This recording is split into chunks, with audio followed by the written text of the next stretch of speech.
So apart from the basic functional unit, which was known as the neuron, we have the supporting structures which are known as the neuroglial cells that are present in the nervous system. Mainly, we have a different set of neurons. For instance, we have the ependymal cells that are present, and due to this closed junction of the ependymal cells, and they're even responsible for the release of the cerebrospinal fluid.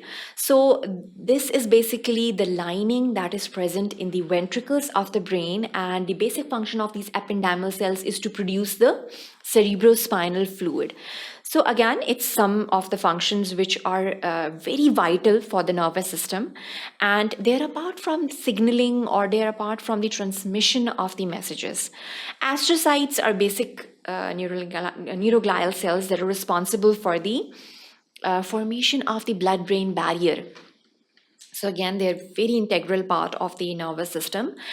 And then we have oligodendrocytes, which are responsible for the formation of the myelin sheath in the central nervous system. And then we have the microglia, which are again the supporting structures present in the central nervous system.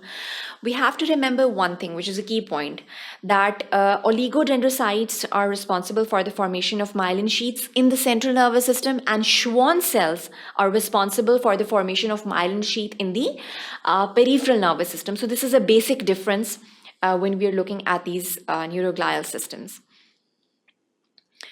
Now, regarding the peripheral nervous system, we have mainly the satellite cells that are present, and then we have the Schwann cells that were basically responsible for the formation of the myelin sheaths in the peripheral nervous system. So this is the basic functions that they're going to perform, and this is apart from the signaling or the transduction or the transmission of the signals that is taking place in the nervous system. So over here in this particular lecture, we went through the different basic terminologies that are quite integral to just the neuroanatomy.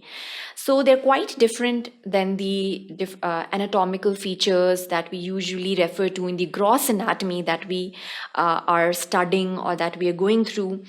And we'd be referring to this highly specialized and highly integral part of the nervous system, and looking at the detailing of the nervous system. How does it take place, and how does this integration or this coordination takes place at this particular level in a matter of seconds.